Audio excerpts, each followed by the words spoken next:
Olukungaana lw'abavubuka luno lubadde ku kanisa ya St. Mark e Namate ku luguudo lw'Entebbe nga lwateekeddwa amakanisa g'Abakristaayo mu Busaabadinkoni bw'Entebbe okusobola okubuulirira abavubuka basobole okuba abantu ab'omugaso eri eggwanga. Abavubuka basanyusizza abantu omubadde okubayimbira ennyimba n'okubakolera katemba okuva mu bibinja by'abavubuka ab'omu makanisa ag'enjawulo.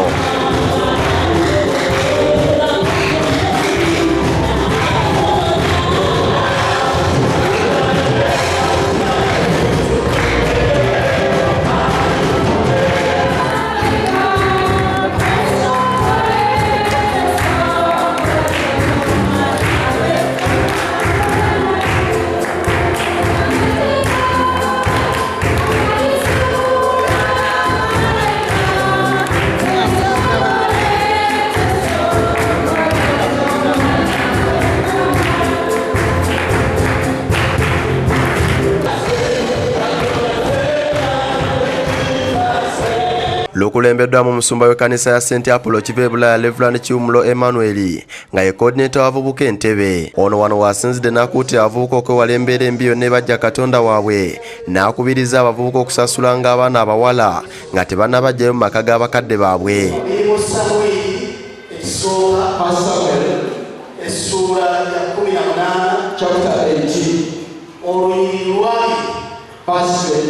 Okutuuka kwa 2029.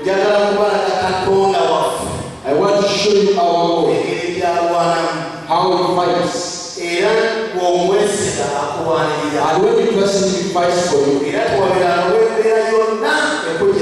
kuno agasseeko n'okubasabira okubawanguzi mu buli kye bakola okusukkuluma mirimu gyabwe n'okujjumbira okuŋŋaaniranga mu makanisa. Annington Katende yakusakidde eggulire lino ku Lwabukedde TV.